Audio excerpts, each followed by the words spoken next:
Bismillahirrahmanirrahim. Assalamualaikum warahmatullahi wabarakatuh.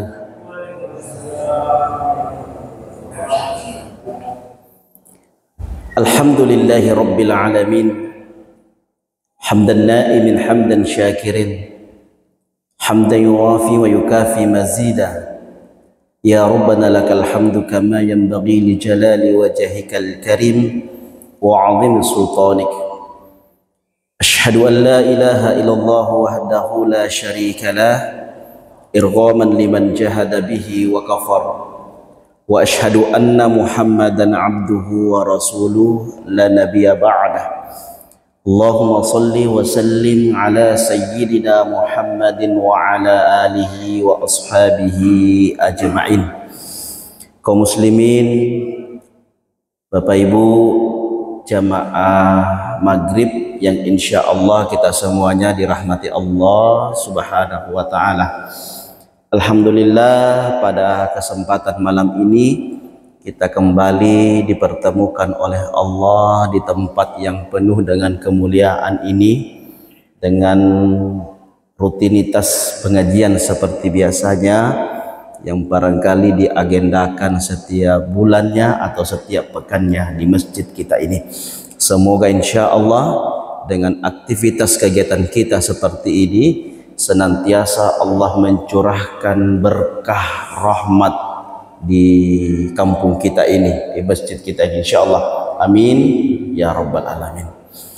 Bapak Ibu jamaah maghrib yang dirahmati Allah, tatkala Allah menurunkan suatu bala musibah kepada seseorang ataukah kepada suatu kaum, maka akan muncul beberapa prediksi manusia.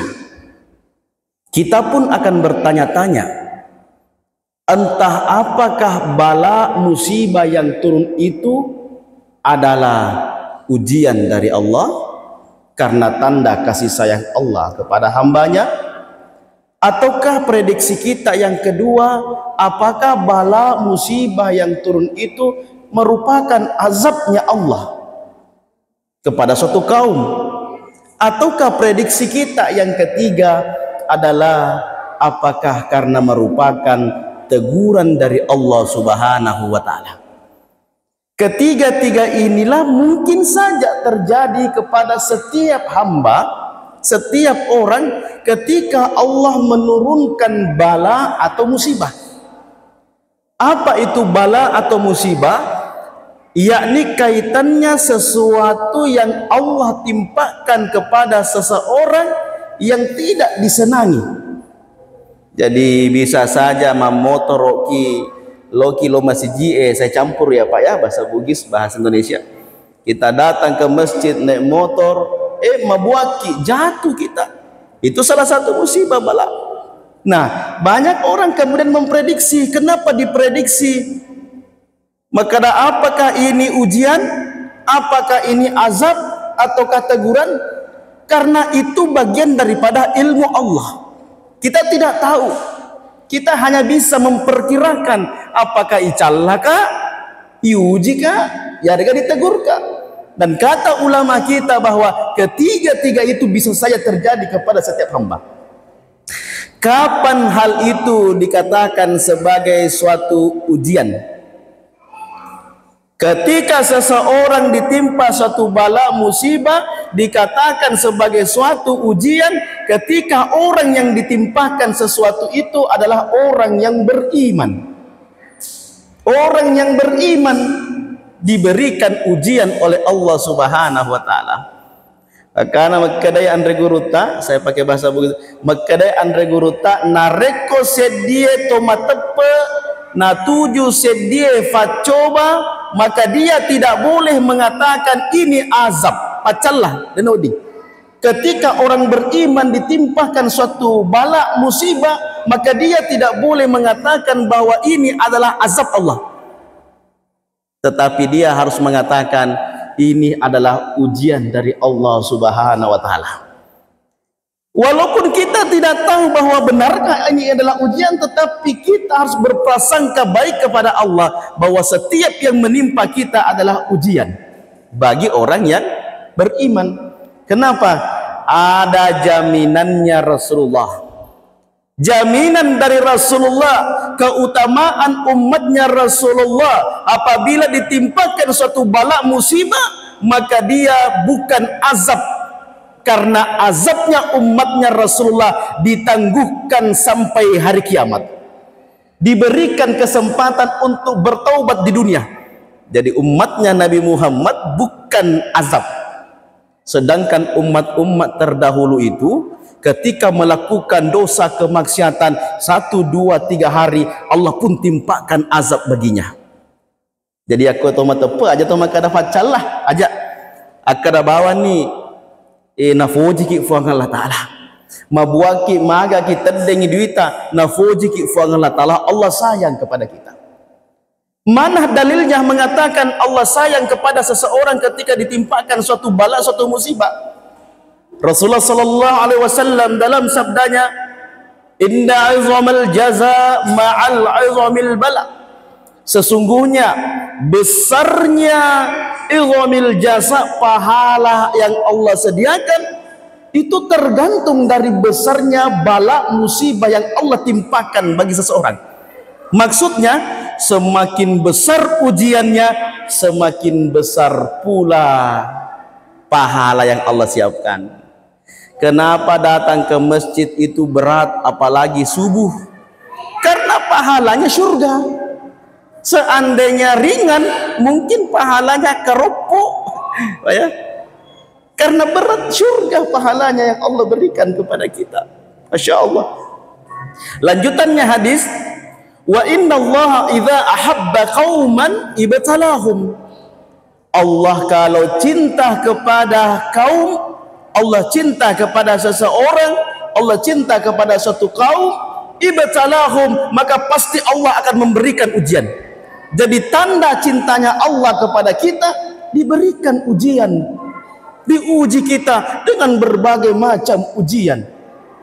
Faman radiya falahur ridha, siapa yang ridha diuji oleh Allah, siapa yang merasa senang tenang hatinya diuji oleh Allah, siapa yang tidak bersusah hati diuji oleh Allah, siapa yang ridho sabar diuji oleh Allah, fahuwa ridho, kata Rasulullah, dia itulah yang dicintai oleh Allah.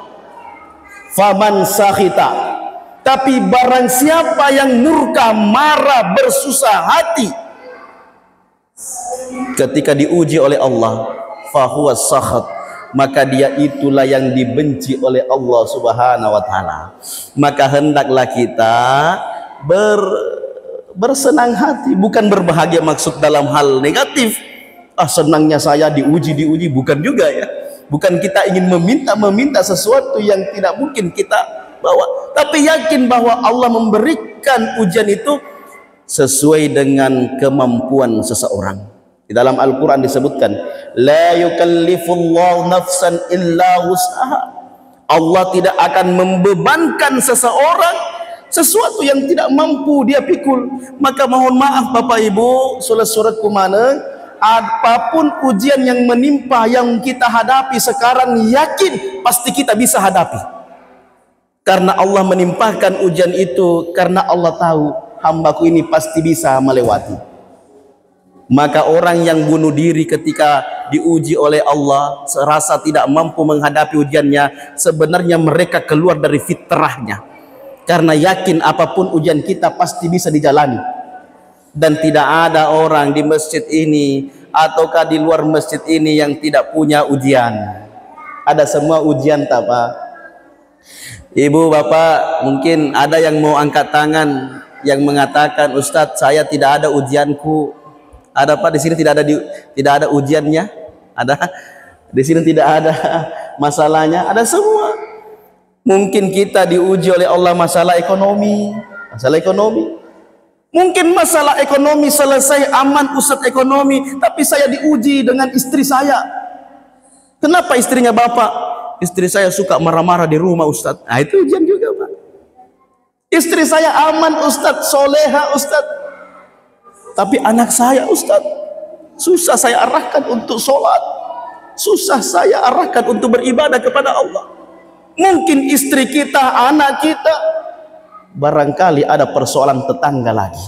Semua kita ini ada masalahnya, tetapi yang diridhoi oleh Allah adalah mereka yang ikhlas ridho ketika diuji oleh Allah Subhanahu wa taala. Makanya ulama membedakan antara bala dengan musibah. Jadi bala, musibah, walaupun sebenarnya konteksnya sama-sama saja. Bala, musibah. Musibah itu biasanya berupa materi, berupa kehilangan, kematian, itu musibah. Jadi sama, seseorang ditimpa suatu musibah, maka dia harus berlapang dada. Ya, anak-anakku bisa diam sejenak, ya. Insya Allah tidak lama kita ceramah di sini. Ada seorang perempuan ini duduk di depan kuburan anaknya, menangis, Pak, Bu, menangis. Ya, menangis sekali. Kalau bahasa kita merintih. Yang dilarang dalam Islam itu bersedih sampai merobek bajunya, mencakar mukanya, itu dilarang di dalam Islam. Nah, datang Rasulullah sallallahu alaihi wasallam mengingatkan, wahai ibu, ittaqi wasbiri. Ibu, takutlah kepada Allah dan bersabarlah, Bu. Apa kata seorang ibu-ibu tadi? Ilaika anni fa innaka lam tusab bi musibati. Dia tanpa menoleh ke belakang, dia mengatakan, ilaika anni fa innaka lam tusab bi musibati. Tinggalkan saya karena kau tidak tahu bagaimana sakitnya hatiku ditinggalkan oleh anakku. Sama kita, Pak, kalau misalkan ada masalah tak, mungkin kebun kita, mungkin sawah kita ada masalahnya, tiba-tiba sahabat saudara kita mengatakan, sabar Ki saudara. Biasanya kita mengatakan, pintarku itu bilang sabar-sabar, ya. Macam itu maka ada sabar-sabar. Ada yang seperti itu. Saya seperti tadi perempuan ini, pintar kau mengatakan sabar-sabar, bukan kau yang ditimpa suatu musibah. Kemudian datanglah sahabat mengingatkan ibu tadi, Bu, tahukah ibu siapa tadi yang mengingatkan itu? Dia itulah Rasulullah sallallahu alaihi wasallam. Ibu ini pun berlari mengejar Rasulullah. Ya Rasulullah, maafkan saya ya Rasulullah. Saya tidak tahu kalau itu kau ya Rasulullah. Maafkan saya Rasulullah. Apa kata Rasulullah? Ibu, innamas sabaru, sesungguhnya pahala kesabaran itu didapatkan inda sadmatil ula, pada pukulan pertama. Ketika kita diuji oleh Allah, kita ditimpakan suatu musibah, maka kita pun mengatakan inna lillahi wa inna ilaihi raji'un. Sesungguhnya kami semuanya milik Allah, wa inna ilaihi raji'un, dan kita semuanya akan kembali kepada Allah. Jangankan istri saya, jangankan anak saya, jangankan orang tua saya pun, nyawa saya pun, kalau Allah menghendaki, maka semuanya harus berangkat menemui ajalnya. Itulah yang diajarkan di dalam agama kita. Maka mesti dilatih diri kita, dilatih hati kita, karena kesabaran itu tidak mudah semudah kita mengucapkan kepada saudara kita, sabarlah, sabarlah, sabarlah. Maka perlu ada latihan. Bapak Ibu kaum muslimin sidang jamaah maghrib yang dirahmati Allah Subhanahu wa taala. Kalaulah kita berbicara tentang kesabaran, ya, kadang yang sering mengatakan sabarlah, mengingatkan sabarlah, kita itu terkadang kalau ditimpa suatu musibah, yang Ustadz sering menceramahkan sabar itu pun kalau tertimpa musibah seakan tembok di depannya, Pak Bu. Tetapi ada jaminan, wasta'inu bis-sabri was-shalah. Ada obatnya. Kalaulah memang berat sholat sabar itu, kata Allah, maka jadikanlah sholat sabar itu sebagai pertolongan. Wa innaha lakabiratu illa 'alal khashiin. Itu berat kecuali orang-orang yang khusyuk, orang-orang yang tunduk. Maka hati yang tenang, hati yang bersih, hati yang suci, hati yang berserah kepada Allah lah yang insya Allah ketika diuji oleh Allah mampu mengatakan inna lillahi wa inna ilaihi raji'un. Karena sesungguhnya ujian dari Allah itu bukan hanya berupa apa yang kita tidak senangi, Pak Bu. Sesuatu yang kita senangi itu juga ujian. Makanya ulama ya di masa pemerintahan dulu itu, kalaulah dia diangkat sebagai pejabat, gubernur, bupati ataukah presiden, maka apa yang dia katakan? Inna lillahi wa inna ilaihi raji'un. Dia pun menangis dan mengatakan inna lillahi wa inna ilaihi raji'un. Padahal dia diangkat jadi gubernur, diangkat jadi bupati, diangkat jadi presiden. Tapi kenapa dia mengatakan inna lillahi wa inna ilaihi raji'un? Karena dia sedang mendapatkan musibah. Bukan kecil, Pak, musibahnya jadi pemimpin itu besar, tanggung jawabnya besar. Umar ibn Khattab keliling kampung ketika masa pemerintahannya. Tiba-tiba dia melihat seorang ibu, di sampingnya ada beberapa anak kecil menangis. Umar ibn Khattab mendekati. Wahai ibu, apa yang kau masak itu? Ternyata si ibu itu hanya memasak air dan batu. Kenapa ibu memasak air dan batu sedangkan anaknya, Bu, sudah menangis kelaparan? Kata seorang ibu, wahai saudaraku, saya tak mampu membelikan makanan untuk anakku. Semoga Amirul Mukminin, pemimpin negara ini, yang dimaksud adalah Umar bin Khattab, dia tidak tahu kalau yang datang itu Umar bin Khattab. Semoga Amirul Mukminin, pemimpin negara ini, mempertanggungjawabkan di hadapan Allah Subhanahu wa taala. Menangis Amirul Mukminin Umar bin Khattab. Dia tidak mengatakan saya Umar bin Khattab. Dia pun mengatakan kepada asisten ahlinya, antar saya ke gudang. Dicarinya dia beras, carinya dia gandum. Kemudian ahlinya, stafnya itu, ahli kuncinya itu mengatakan, wahai Amirul Mukminin, jangan kau mengangkat, itu tugas kami mengangkat gandum beras itu. Tidak, kata Amirul Mukminin. Apakah engkau akan mengangkat semua bebanku di hari akhirat nanti? Maka Amirul Mukminin pun mendatangi ibu tadi, membawakan sekarung gandum, dia memasakkan. Masya Allah, begitu beratnya.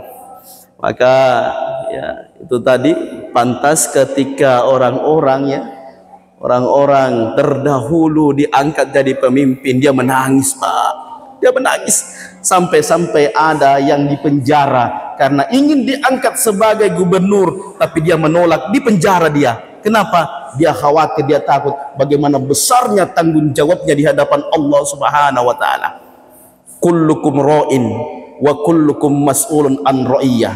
Semuanya kita ini akan mempertanggungjawabkan terhadap apa yang kita pimpin semasa hidup kita di dunia. Semuanya kita ini akan mempertanggungjawabkan terhadap apa yang kita pimpin. Jangan kemudian kita mengatakan, Ustadz, saya bukan Pak Desa, Ustadz, saya bukan Pak Camat, Ustadz, saya bukan Pak Bupati, saya bukan gubernur, saya bukan presiden. Tapi ketahuilah, Pak, kita adalah pemimpin dalam rumah tangga. Anak tak sholat, kita akan dituntut di hari akhirat kelak nanti. Istri membuka aurat, kita akan dituntut di hari akhirat nanti.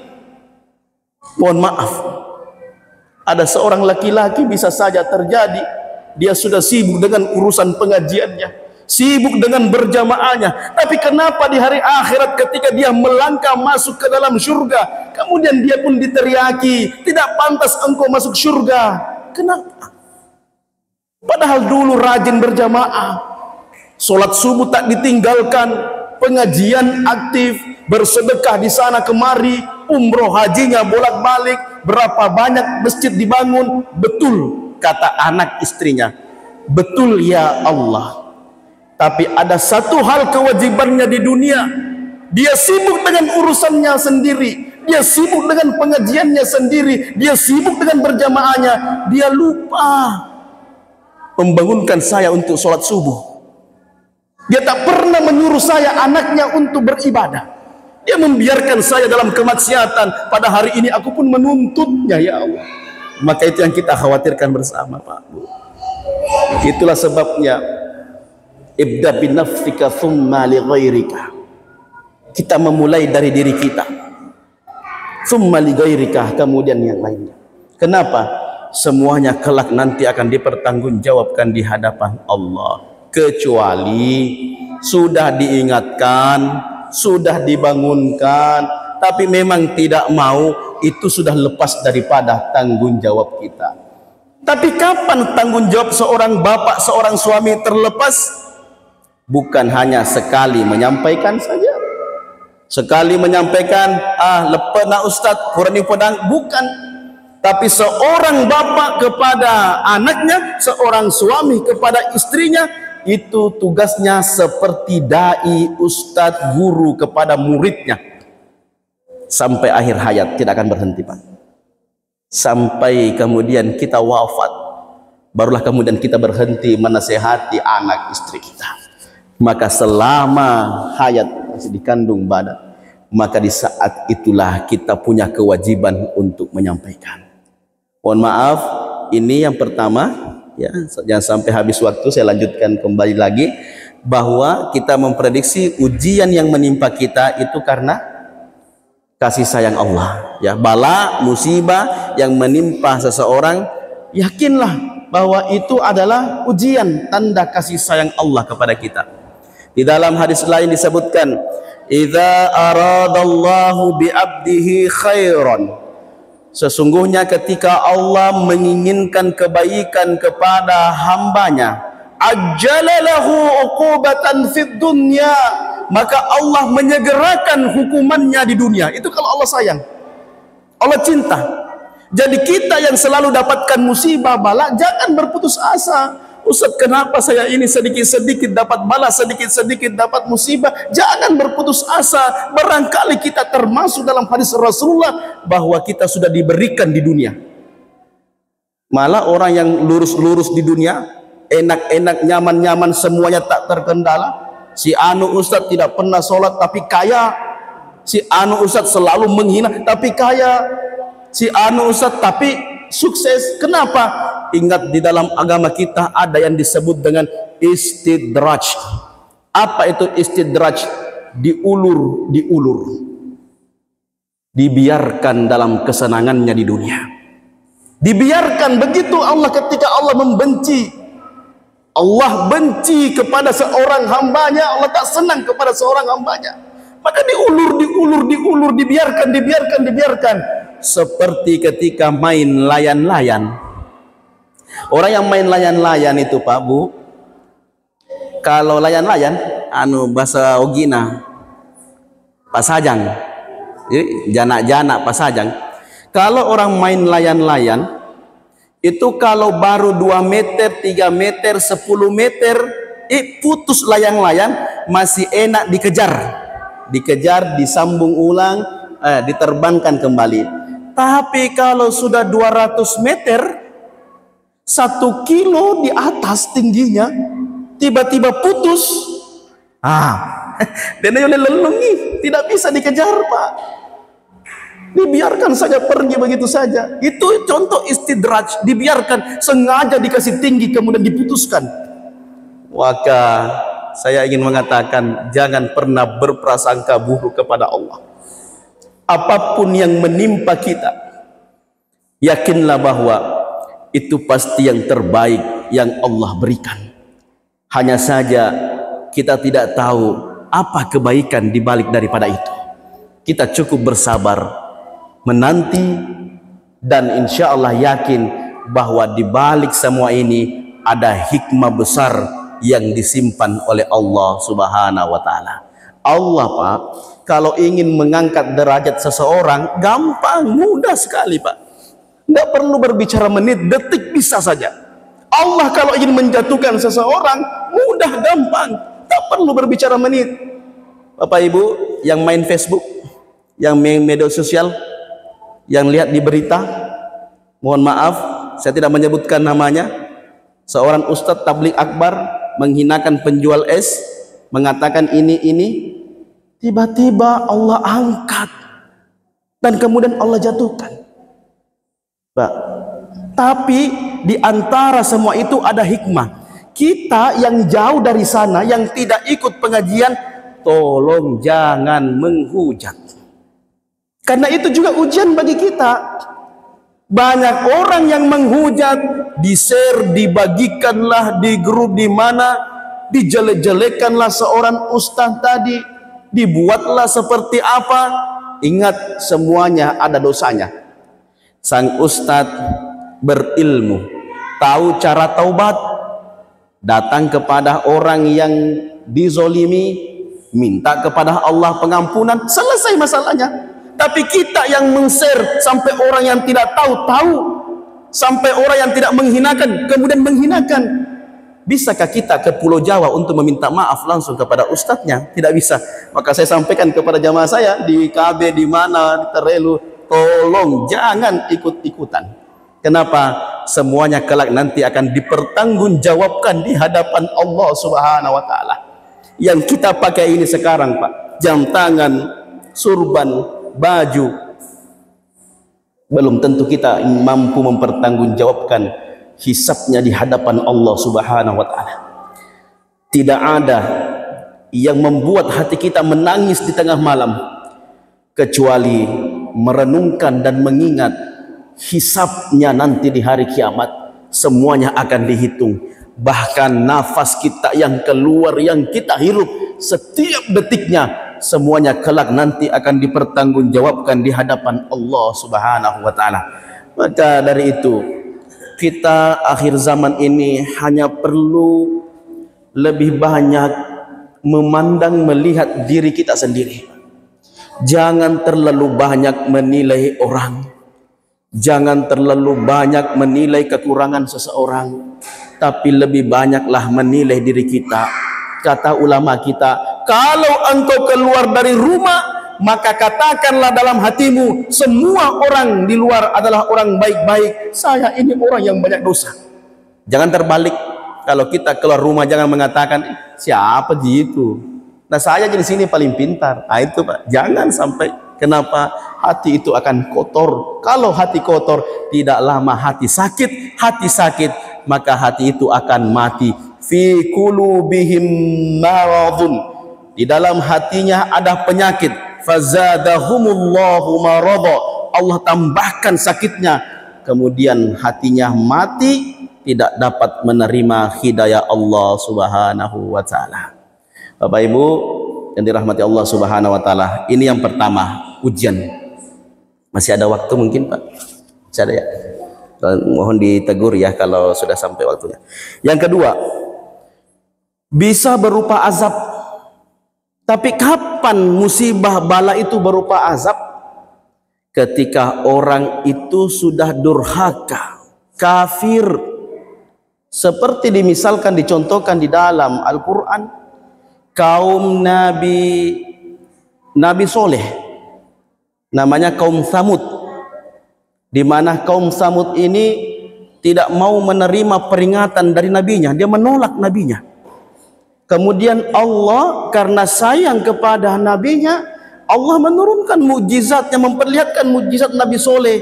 Mukjizat Nabi Soleh membelah batu, keluarlah unta betina yang susunya melimpah, yang kemudian pada saat itu bisa diminum oleh banyak orang.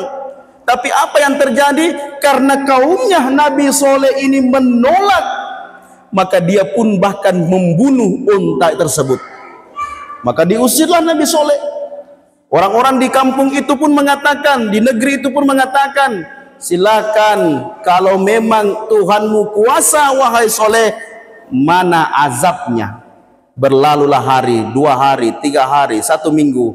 Mereka bertanya-tanya, mana azabnya Tuhannya Nabi Soleh? Ternyata kemudian di saat itu pun Allah menurunkan azabnya. Tanah yang di atas dibalik ke bawah, tanah yang di bawah dikasih naik ke atas. Kita lihat kemarin Pak, Yang viral itu di Tobana, di mana itu? Nah, itu tanah itu saya bilang mungkinlah seperti ini gambarannya. Tanah itu turun ke bawah, tiba-tiba tanah yang di bawah naik ke atas, tenggelamlah alat berat itu. Mungkin begitulah contoh gambarannya.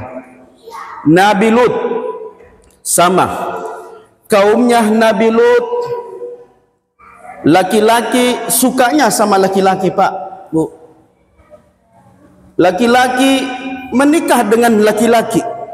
Ternyata ini sudah mulai muncul kembali. Banyak kembali kita lihat. Mereka pun tidak mau menghentikan perbuatan maksiatnya itu. Bahkan Nabi Lut sendiri dikejar-kejar. Akhirnya Allah pun menurunkan bala, menurunkan azabnya. Allah mengirim petir. Kemudian pecah pembuluh darah mereka. Wafat, binasa semuanya. Dua, Nabi Lut. Nabi Nuh seperti itu pula. Nabi Nuh sampai ribuan ratusan, ya 900 tahun kurang lebih berdakwah, hanya dihitung-hitung yang ikut. Pada saat itu Nabi Nuh diperintahkan untuk membuat kapal di gunung. Orang-orang pun mengatakan, oh betul, Nuh sudah gila. Kenapa Nabi Nuh membuat kapal di gunung? Orang biasanya buat kapal di pinggir laut, di dekat sungai. Kenapa malah di gunung? Oh gila Nuh. Akhirnya mereka pun menolak. Tapi walhasil ternyata Allah menurunkan azabnya. Azabnya tenggelamlah dunia. Termasuk anaknya Nuh sendiri tidak terselamatkan karena tidak ingin mengikuti bapaknya. Begitulah banyak gambaran tentang kejadian-kejadian yang merupakan azab dari Allah Subhanahu wa taala yang kemudian kita jadikan suatu pelajaran. Semoga insya Allah dengan pelajaran itu kita jadikan suatu ibrah untuk kita tidak mengulangi perbuatan kemaksiatan yang pernah terjadi semasa para nabi-nabi sebelum Nabiullah Muhammad sallallahu alaihi wasallam. Kemudian yang terakhir, bala musibah itu turun karena teguran dari Allah. Teguran dari Allah itu pun salah satu tanda cinta kasih sayang Allah kepada hambanya. Allah menegur karena Allah sayang. Allah menegur karena Allah tidak menginginkan kita terjerumus ke maksiatan itu. Makanya Allah tegur kita. Seperti tadi hadis yang telah disampaikan, kalaulah Allah cinta kepada hambanya, maka Allah segerakan hukumannya di dunia. Teguran maksudnya. Maka ada seorang ulama menangis kalau sebulan 2 bulan tak pernah sakit. Kenapa 1 bulan ini tak pernah sakit? Khawatir Allah tak sayang kepada aku. Kenapa Allah tak menegur-negurku? Kenapa Allah meninggalkanku? Nah itu Pak, 1 bulan 2 bulan tidak sakit, ya cari kenapa saya tidak sakit. Bedanya kita kalau sakit terus, kenapa sakit terus kayak ini? Padahal sebenarnya mungkin ada teguran supaya hati kita tidak lalai kepada Allah. Maka semua rahasia Allah. Maka dari itu banyak kejadian-kejadian yang kita lihat yang kemudian di mata kepala kita tidak boleh memvonis. Weh kenapa si Anu dulu jaya, kaya, tapi waktu mau meninggal habis semua hartanya, diazab oleh Allah? Belum tentu. Mungkin orang ini disayang sekali sama Allah, makanya sebelum matinya Allah hilangkan semua harta kekayaannya supaya di hatinya tidak ada lagi harta kekayaan, tapi di hatinya hanya Allah saja. Itu rahasia Allah yang kita tidak tahu. Boleh jadi juga ada orang yang sebelum meninggalnya dilimpahkan harta. Kenapa si fulan dilimpahkan harta? Mungkin karena disayang juga sama Allah. Karena memang dia orangnya sudah hatinya dengan terpaut dengan Allah. Apapun yang hadir di depannya tidak akan terpancing dengan mundurnya, berubahnya daripada ibadahnya kepada Allah Subhanahu wa taala. Maka semuanya rahasia Allah. Tidak pantas kita menilai apapun di dunia ini kecuali kita hanya menilai diri kita, memperbaiki diri kita. Kalaulah memang ada yang secara jelas sesuatu yang menyalahi daripada syariat Islam, maka di saat itulah kita harus menyampaikan amar ma'ruf nahi mungkar. Karena Rasulullah mengatakan, marra'a minkum munkara, siapa yang melihat kemungkaran, falyughayyirhu biyadihi, maka hendaklah dia merubahnya. Biyadihi, satu, dengan kekuasaannya, maksudnya dengan tangannya atau kekuasaannya. Kalau dia punya kekuasaan, hendaklah dia merubahnya. Misalkan kalau di kampung kita ini ada satu pemerintahan, misalkan di saat dimana orang-orang tak lagi sholat Jumat, maka dengan tanda tangannya, siapa yang tidak melaksanakan sholat Jumat maka akan dikenakan hukuman denda sekian. Itu karena tangannya, kekuasaannya, boleh. Kedua, fa'il lam yastati, kalau tidak mampu dengan kekuasaan karena kita bukan apa-apa, fabilisani, maka dengan lisan kita sampaikan saja. Fa'il lam yastati, tapi kalau lisan pun tak mampu, fabiqalbi, maka cukup hati kita mengatakan, ya Allah, saya tidak senang dengan perbuatan itu, ya Allah, saya ingin tak mau terlibat, ya Allah, semoga Engkau merubahnya, ya Allah. Tapi kata Rasulullah, wadzalika adhaful iman, itulah iman yang paling lemah, berdakwah dengan hati. Maka kalau bisa dengan kekuasaan, lebih besar lagi. Kalau bisa dengan lisan, silakan. Tapi kalau tak mampu, silakan berdakwah dengan hati. Mungkin inilah yang sempat kami sampaikan pada kesempatan ini. Bapak Ibu, barangkali kalau masih ada waktu, ada pertanyaan satu atau dua mungkin berkaitan masalah musibah atau bala, dipersilahkan. Diingat jam berapa Isya? Jam 7:15.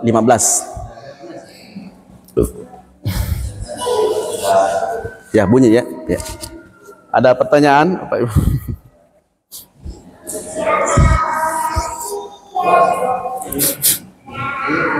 Ya.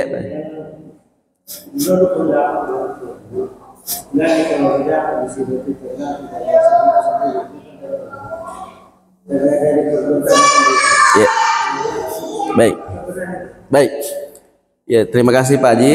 Jadi ketika tertimpa satu musibah, apakah itu karena perbuatan diri sendiri? Itu disebutkan di dalam ayat Al-Qur'an. Wa ma asabakum min musibatin fabima kasabat aydikum. Apapun musibah yang menimpa engkau karena akibat perbuatan dirimu sendiri. Beberapa malam yang lalu, saya suka sebelum tidur, istri, anak, saya suka ceramai. Seperti ini Pak, saya suka ceramah. Baik, sebentar saya balik. Tiba-tiba ada anak saya satu, dia bertanya, kalau itu ayat, ya saya panggil Abi, kalau itu ayat, terus apa kesalahannya Abi ketika kecelakaan? Itu dia tanyakan. Apa kesalahannya Abi ketika kecelakaan? Itu ditanya saya langsung. Saya pun dengan santai menjawab, nah, waktu Abi kecelakaan, semua ada hikmahnya dan itu takdirnya. Tapi tentu kita harus menyadari diri kita supaya kita belajar. Di saat itu jam 12 malam seharusnya saya istirahat, tapi malah saya ambil mobil saya kemudian berangkat ke Parepare, berangkat malam. Satu, Abi tidak sayang dengan tubuh yang Allah kasih, tidak menjaga dengan baik, memaksakan kondisi yang seharusnya tubuh ini ada haknya untuk istirahat, tapi saya paksakan. Itu ya. Jadi tetap ada. Makanya kita mencari, ketika kita ada musibah, pertama kembalikan dulu kepada Allah, kembalikan. Bahwa semua musibah itu karena takdir, ya, takdir kita ditentukan oleh Allah Subhanahu wa taala. Kemudian barulah kita merenungkan, kira-kira agak siro salakuro, ya, di mana letak kesalahanku. Maka kita ketika tertimpa musibah dianjurkan banyak istighfar. Astagfirullah.